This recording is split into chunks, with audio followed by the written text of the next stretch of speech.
I'll say part of our ongoing surveillance has included tabletop exercises, and we've been preparing for the information that we got last week, again, for the last several years.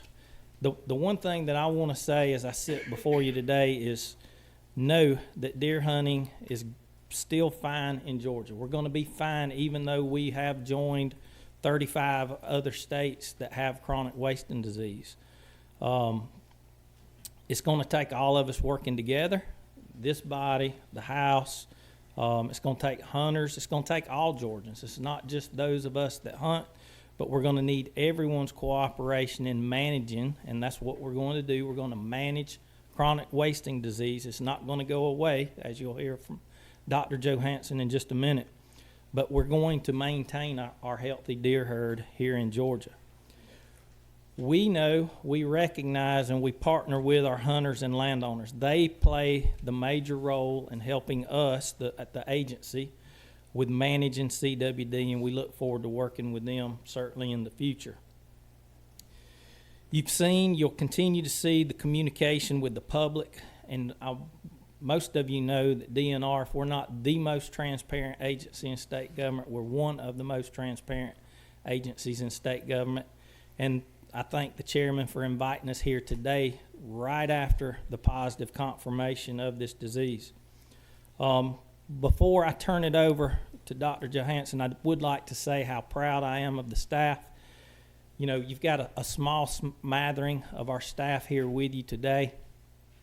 As we speak, there are boots on the ground going around to taxidermists, deer processors.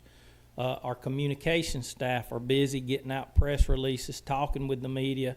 You can imagine the amount of inquiries that we have received over the last several days, over the weekend. And it's just an honor and a privilege to work with these professionals day in and day out, but particularly when we're faced with a challenge such as we're challenged with at this point in time. So now I'll turn it over to Dr. Johansson. She's going to provide you with the details of this disease and talk to you a little bit about our strategy moving forward to manage this disease. And that'll be, again, there's a PowerPoint presentation in your package if you want to follow her slide by slide. Thank you, Commissioner. Can y'all hear me? Alrighty. So why are we here today to talk about chronic wasting disease? Well, for one thing, hunting in Georgia is a very important economic driver. The white-tailed deer is actually our state mammal here in Georgia. White-tailed deer are responsible for about $1.6 billion in economic impact in Georgia, or I should say hunting and white-tailed deer for about $1.6 billion in economic impact. That equates to about 150,000 jobs. We have about 600,000 hunters in our state. Their license purchases and equipment purchases result in generating $23 million in Pittman-Robertson funds. Mr. Chairman, can I interrupt a minute? I know all of our guests out here don't have the PowerPoint in their hand. Is there a way to put it on the screen? Have y'all brought it? I think we have a thumb drive with it on there. We get, if they want a copy, we'll get them a copy. Sure. Sorry to interrupt. No, you're fine.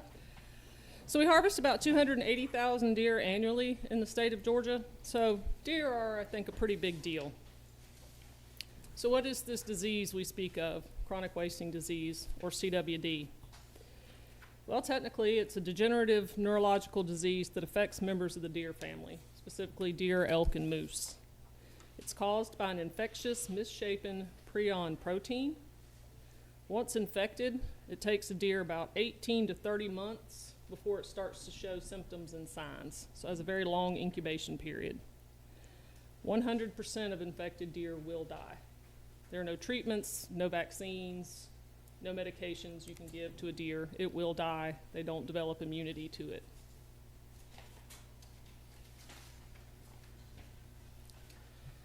That incubation period is so long that most deer that are infected with CWD end up dying from something else, whether it's predators, getting hit by a car, or harvested by a hunter. Long before they become symptomatic, something else may take them out. During most of that 18 to 30 month incubation period, deer look like this picture. They look perfectly healthy. It looks like a normal deer.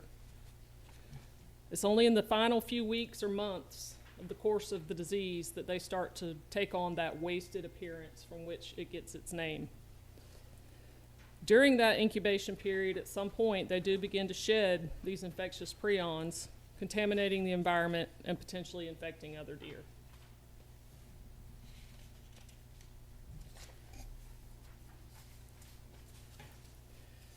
You don't see deer like this picture, sick, obviously ill deer, until the prevalence is very high, meaning that a significant proportion of the local deer herd have been infected.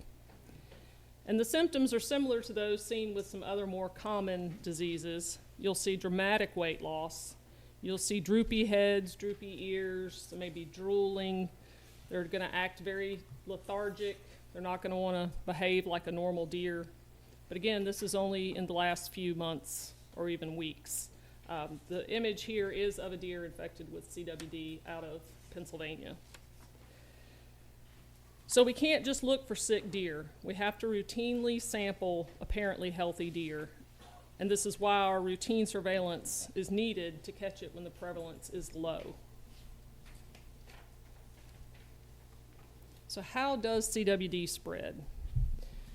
Well, it moves long distances when people put live deer in a truck and haul them somewhere. It initially started spreading from Colorado, made it into Canada.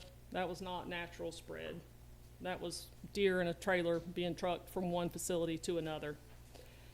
And it continues to be the #1 way that CWD gets transported from one location to another. Our main concern is direct contact between deer. That's how one deer infects another deer once it gets established in a location. Deer move in social groups. They have contact with each other. They shed these prions and bodily fluids, including saliva, urine, and feces. It takes repeated exposures, and that's why you see it spread from a deer to another deer within these social groups that they tend to hang around in. A bigger concern for states that have a captive cervid industry of some sort, whether it's pen-raised deer, elk, farmed deer of some kind, there is an indirect route that this disease can spread. The environment gets contaminated either through these bodily fluids or infectious carcass parts on the landscape. And that's why we have a prohibition against moving parts around and why we have a prohibition against moving live deer around.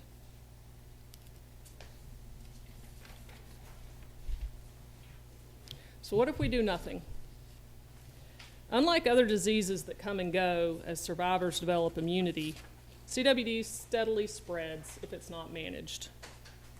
Eradication, once it's established in a wild population, is not feasible. Over time, a larger geographic area becomes contaminated as prevalence increases. So think of it as most diseases, for example, blue tongue or epizootic hemorrhagic disease. You may have heard of summertime deer getting sick. Blue tongue is like a roller coaster. It's on a cycle. It goes up in late summer when it's real dry, then it falls off. You may not see it for a couple of years. You may see another outbreak. Deer develop immunity. Here in Georgia, because as y'all know, we have biting insects almost year-round here in Georgia, our deer herd is very much immune to routine cycles of hemorrhagic disease or blue tongue. That's not how it happens with chronic wasting disease. Instead of it being a roller coaster or a cycle, it's more like an escalator. It's there in very, very low numbers over time, and if you don't manage it to keep it in those low numbers, it'll go up like an escalator. And you'll just have more and more of your deer that are infected. As they move out across the landscape, more and more of the geographical area will be affected.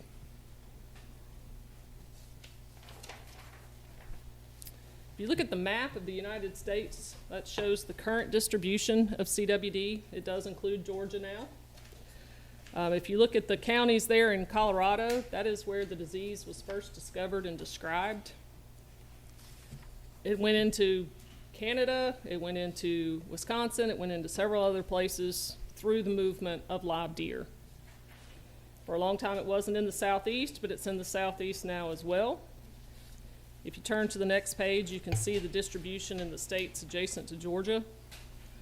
Hats off to South Carolina. They're the last man standing. All the other states around us do now have confirmed cases of CWD in their borders.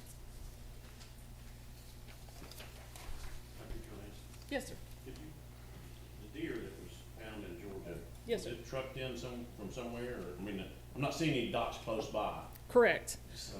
We don't yet know where that deer came from or how it got there. Right at the moment, it's still R1 positive, so it would be premature to speculate where it may have come from, but we are doing an active investigation to try to determine if it's a local deer, where it may have come from, and then, of course, collecting samples to see if it has spread. So, of course, our first concern is human health and safety. The good news, if there is any today, is that CWD has not been shown to infect people. According to the Centers for Disease Control, no cases of CWD have ever been documented in people. That said, they do recommend that hunters who are in an area where it is known that there are CWD positive animals, they recommend that hunters in those management areas consider having their deer tested before they consume it. I'd like to emphasize that they recommend testing only within the immediate area of a positive deer. It's just one small area of Georgia. It's a very conservative recommendation.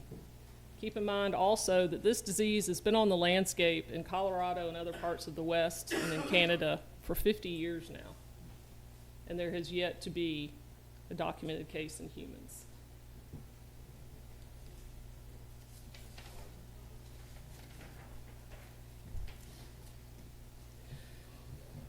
So, our surveillance and prevention program has been in place now since 2002. We've been doing statewide surveillance since then. We worked with the legislature to prohibit the importation of live deer and carcasses from CWD-positive states back in 2005. As more states around us discovered CWD within their borders, we further amended that prohibition in 2022 to prohibit the importation of carcasses from any surrounding states. This made it simpler for hunters and just made it a more conservative approach. Over the years, our law enforcement division has investigated unlawful importations of live deer and tested those. None of them, fortunately, have tested positive for CWD. We've increased our surveillance around captive deer facilities and moved to a risk-based model that takes into account things like captive facilities, distance to the border, distance to the nearest positive case, to dictate the sampling that we do on a county-by-county basis. If you look at this map with the red counties, you can see that those counties that are adjacent to Alabama, which has positive cases, and now the Florida Panhandle, we do increased surveillance in those counties. That said, every county in Georgia has been under surveillance since 2002 and will continue to be part of our routine surveillance moving forward. So where did we find it? We found it on the Berrien-Lanier County line, down in South Georgia. As the commissioner mentioned, this was part of our routine surveillance. There was nothing about that deer to indicate to the hunter that it had anything wrong with it. And I'd like to thank that hunter and that landowner. They have been amazing cooperating with us since they were notified last week when we got the positive. Counties that touch a 5-mile radius will be included in our CWD management area. Fortunately, right now, that's just the 2 counties of Berrien and Lanier. Should we discover more positives, we may need to expand that management area, but hopefully it'll stay just the 2 counties.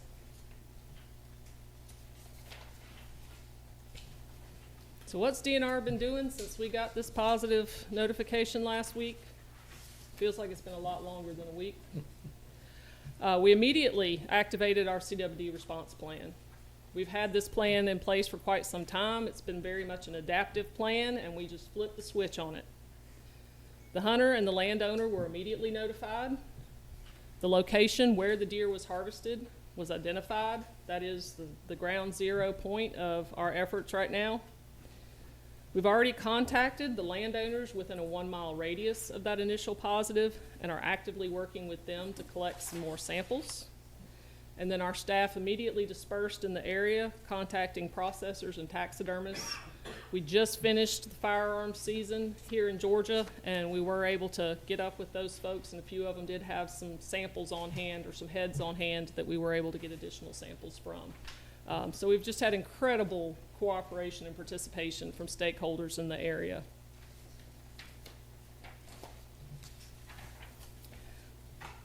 Upon immediately activating our response plan, a whole bunch of public outreach happens.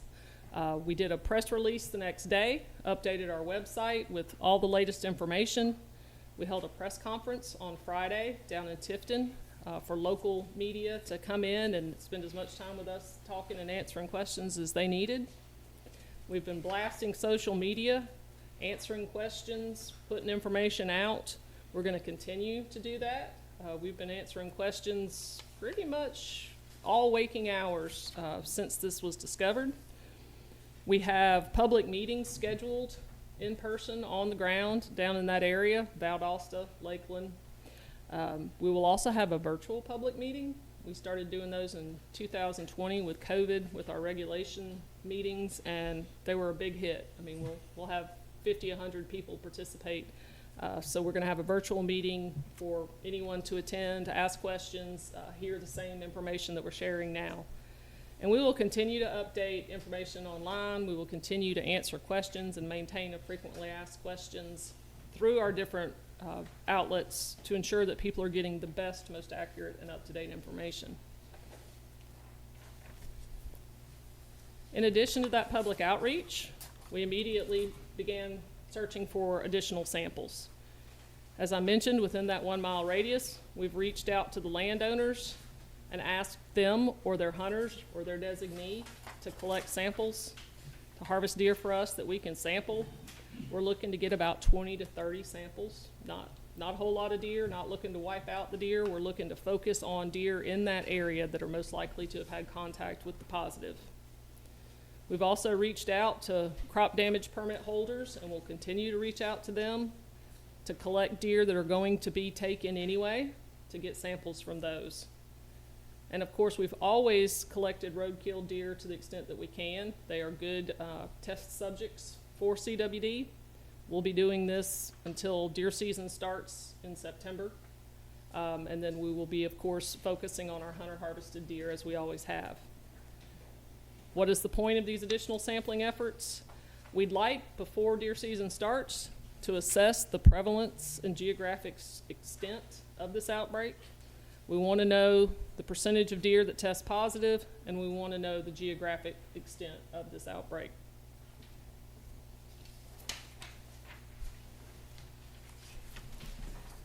So fortunately, while CWD is somewhat easy to contract in the sense that it's just nose-to-nose contact, it's not easily contracted. So deer do need repeated contacts with each other. And what that means is the deer most likely to get CWD from an infected deer are the ones in its social group.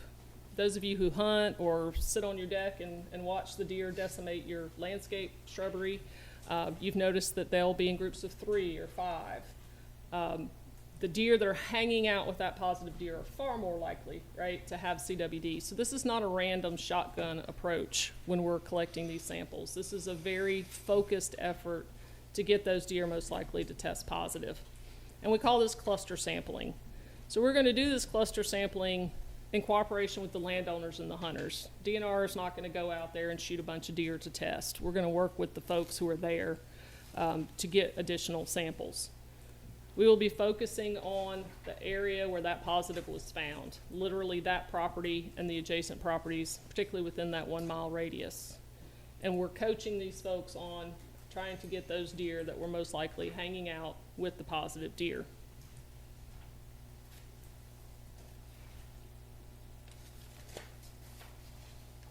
So this cluster sampling that I just described is not used to reduce local deer densities. It occurs at the property level. All of this sampling is being conducted by landowners and managers in cooperation with DNR. We are not contemplating significant herd reductions. It's not a tool we feel is appropriate for managing CWD in our state. Our surveillance and monitoring will continue to be primarily from hunter-harvested deer or deer that die for other reasons, such as road kills or deer that are taken under the authority of a crop damage permit. This will be our focus from now until deer season. Come deer season, as I said, we'll be using our existing surveillance model to continue collecting samples and monitoring the entire state. This is a long-term process. We're going to try to keep our prevalence low, ideally below 5%. We'll continue increased surveillance to monitor how far this has spread. We will continue providing access to testing for hunters. We already have the infrastructure in place and have for a couple of years now where if a hunter, regardless of where they are in the state, says, I'd like to get this deer tested, I've heard about this disease, they can contact the regional office closest to them. They can submit that head, we'll pull a sample, submit it to the lab for them. There is a cost for that. Within the surveillance area, we'll be bearing the burden of the cost for those deer. Outside of the two counties, any hunter can get a deer tested if they wish to pay for that.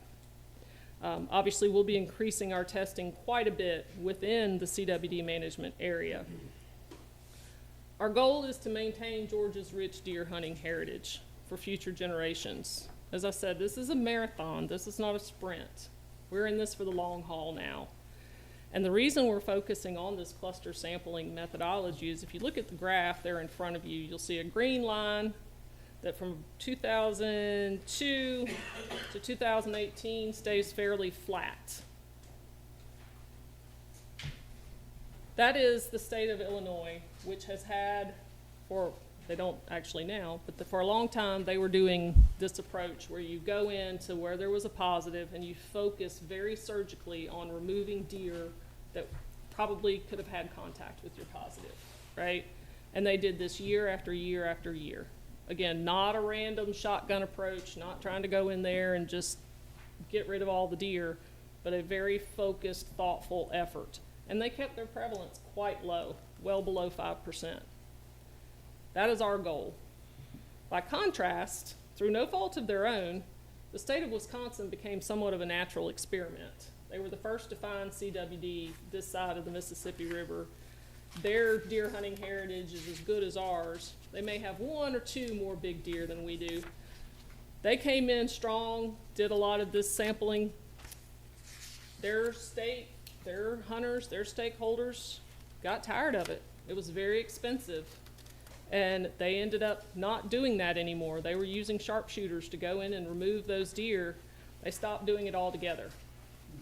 And as I told y'all, if we do nothing, this is what happens. Their prevalence went up like the escalator that I described. It just starts out slow. If you don't control it, it gets high pretty fast. When you start getting up there around 15% like they are, that's when you're going to start seeing sick deer on the landscape, and we would like to avoid that.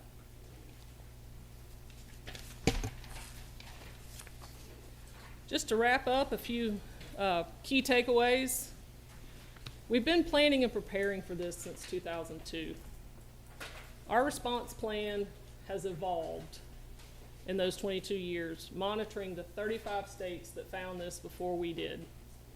We've been fortunate to watch the things that they've tried, what's worked, what hasn't worked, and our plan is very focused on what works and suiting Georgia's needs.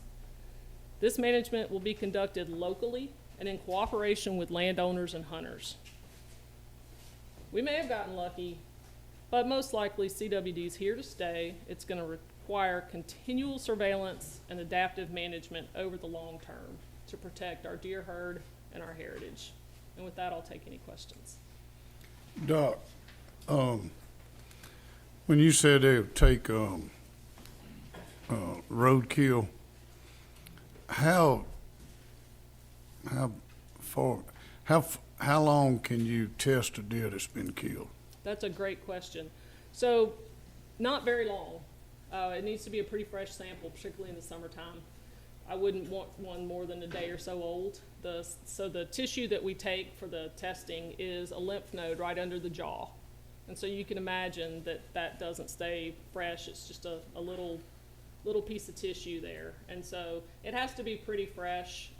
But for years now, our staff have been advised if you can safely pull over and pull a sample from a roadkill, you know, cut the head off, bring it back to the office, get that sample out, and get it sent off for testing.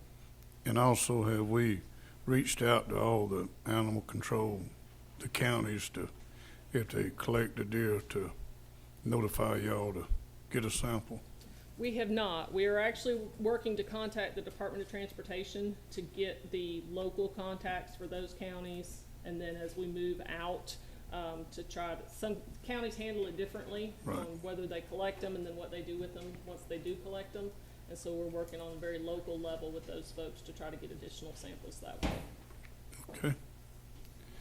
All right, who's, number 5, Senator Harbin?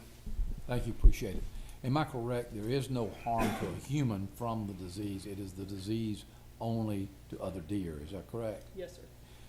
Is there a testing methodology that's, could be done without chopping off the head, sending the head in? Is there anything that can be done to make it easier? Because I hear your roadkill, and of course during the rut or whatever, you've Right. got plenty of samples as far as that. And I see also within the counties that I represent, there are populations where very little hunting is done, and there are an abundance of deer. And then there's other counties that is sparse comparatively. You actually could hunt out of your backyard better than you can out of Right. the farmland. But is there a way to test that either a hunter or a processor, somebody that's processing deer, can test that deer in a fairly quick way? Or is it all what you're saying, you'll have to go in and you've got to do it within a 2-day period of time, is what I'm understanding, correct? Unfortunately, the only approved test for CWD right now does require that the animal be dead and that lymph node tissue be removed and sent off for testing. So there isn't a quick way for a hunter or a processor to test deer as they come in. So we do collect these samples and try to get those back as quickly as we can.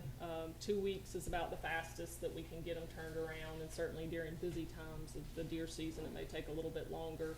There are advertisements online for what are advertised as quick tests for prions. Those tests have not been proven or approved to be reliable, so we don't recommend that. Those results are just not something that had been evaluated. And the only way to, there's not a cure for it from what you're saying as well, so the only way to deal with it is extinction, or going in, if you find a herd, is just taking the herd down. Am I correct? Certainly in a captive situation, yes, you would need to come in and completely depopulate it. In the wild, like what we're talking about, now you're in a management situation. It's there, how do you manage it? And the big things are public education, making sure everybody knows what it is and where it is so that they can make educated decisions about how they want to proceed with the management of their deer herd. In my deer hunting experiences, deer usually are within a 3 to 5 mile territory, I'll call it, as far as that portion. They don't go from county to county Correct. to county. Am I correct? Yes, sir, you are correct. Okay, doke. Thank you, I appreciate it. Senator Brass, Chairman Brass, excuse me. Thank you, Mr. Chairman. Have y'all looked into any kind of like AI camera type stuff? Commissioner, I sent you a link to a company that is actually out of Carroll County, and they take trail camera pictures, and then with the AI they can start identifying the symptoms like the droopy ears, the droopy neck, head, all that stuff, the drooling. Mm-hmm. And then you can filter out, you can start to filter out to get those pictures, and that might be a way to help kind of identify it, at least if you had that, some sort of system like that in an infected area, like down there in Berrien County. It might be worth something looking into, so Yes, just sir. throwing that out there, and I sent you that link. Thank you. Senator Watson, Thank you, Mr. Chairman. Are the deer contagious from day one, or is it later in the incubation period of this disease, or can it be transmitted as soon as they get it? It is not as soon as they get it. That's a great question. So it does take some time for the prions to build up in their body, and so it tends to spread out through certain tissues first, and the first tissue that you see it in is that this lymph node is one of the first tissues that you see it in. So to answer your question, no, we don't know exactly at what point in that long incubation period they start shedding prions and at what point it starts to accelerate. But we do know that by the time they die, they're eat up with it, for lack of a better term. Okay, thank you. Senate again. Dr. Hanson said two things. One of them is on the deer, and I don't know, what's happening with economics in other states that have had this for a long time on hunting, that they're really impact their, what's going on with their hunting. And then the other one is. You got your light okay, on? we're talking about, CWD. You got your light on. It was on. That's not. It's on this side. All right, got you. Okay, Well, no, maybe it's working. Y'all hear that? I think we So can the hear, other thing is. I think we can hear you loud and clear. The other question is when I look at CWD compared to mad cow disease, to the, any relation, any, I just don't know enough about the science, I'm not a biologist. So to your first question, as this disease has gone through these 35 states, early on, states did see dramatic declines in hunting license sales and economic activity associated with hunting. But after a year or so, it would rebound. And I think there's a learning curve among hunters about the real versus the perceived threat of this particular disease. And so as each state has kind of fallen like dominoes, there's been less and less of an economic impact, fortunately. And so we may see a slight decline now that we are positive. We hope it will only be slight and that it will recover quickly, because this is such an important economic source for our rural counties, and not to mention controlling our deer herds in general. Relative to mad cow disease, they are in the same family. They are spongiform encephalopathies, which basically means it turns your brain into a sponge. And it's rather disconcerting on a slide to look at it. The good news is mad cow never should have gotten into people. It never really should have been in cows the way that it was. That was an issue with how those cattle were fed, handled, processed, and then people were allowed to eat it. And we've learned a lot from that. Thus far, it appears, probably because deer don't eat each other, I mean, that's part of what happened with mad cow. It does not appear that same thing happens with chronic wasting disease in people. Thank you. Commissioner, with catching this, hopefully we're catching it. We knew it was gonna happen sometime or another. But catching it hopefully this early, and it being we in session and we doing budget hearings now, is it anything that where we could help financial to even keep this on a very low scale? Absolutely. So there are going to be some needs. One thing that we've done thus far, we've been able to do this random sampling with the staff that we currently have. A test, and I don't think that we covered it, but a test is about $25 to get it sent off to the lab, get it tested and all that. So as Dr. Johansson said, we've been able to handle that internally up until this point. So there are some needs. We could use a disease biologist, for lack of a better term. There's probably a better title for this individual, but someone that's sole focus is to focus on tracking, getting the samples to the lab, that kind of thing. And then the other part that we will start next deer season, we're going to put freezers all around these CWD zones, particularly Lanier and Berrien counties, so that hunters can bring their deer voluntarily and have them tested.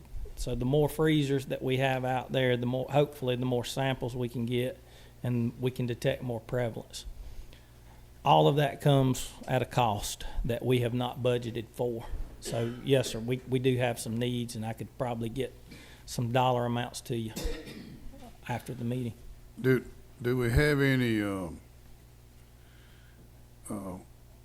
funds or state money that we need in the budget to where, is it any federal, funds that comes down to help with this disease?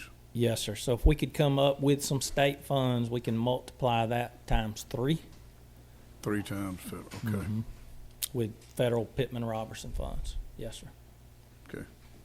And that funds that we get from the feds, would that be, can we spend that money toward the what you just spoke Absolutely. on? Absolutely. Yes, sir. Okay. All right. Well, when do you think you'll have that number This afternoon. to us? Okay. All right. Any other questions? I want to thank. Okay. Senator Moore? Thank you, Mr. Chairman. How does the freezer thing work? So a hunter harvests the deer and then they just give the whole deer to DNR and they leave it in the freezer, or they just, how's that work? Just the head. Just the head? So if it's Okay. a buck that they want to keep, they can saw the skull cap off, leave us the head. If it's a doe, they can cut just the head off. And of course, there'll be many educational efforts on how to do that. Okay. But yes, just the head. They take the deer, the meat, the rest of the deer. What is the average lifespan of a deer, normal deer, and healthy deer?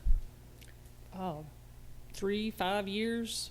Bucks don't live as long as does for Okay. obvious reasons, but you know, if you've got a 7 or 8 year old doe, that's not uncommon. So this sickness really shows itself at like 60-70% of its lifespan then? Right, right. It could. The deer that tested positive was only 2.5 It's only years 2.5. old. Okay. All right, thank you, Mr. Chairman. And also, I want to say that, I believe, Commissioner, y'all will be putting this on the website so anybody can look it up. Absolutely. Yes, sir. Please help us get this information out. If, again, as I said earlier, if you have questions or if your constituents have questions, forward them to us, because the more we educate, not just hunters, but all Georgians on what this is. Like I said, I'm sure that all of us eat deer. The better off we all are. It's going to be a team effort to manage this. And we all know that it brings in a lot of revenue for the state of Georgia. Yes, for sir. us. And we need to keep it as low as possible. So thank you for meeting with us this quick. And thank all the committee members for showing up today. I would ask for Senator Jones to see me after committee.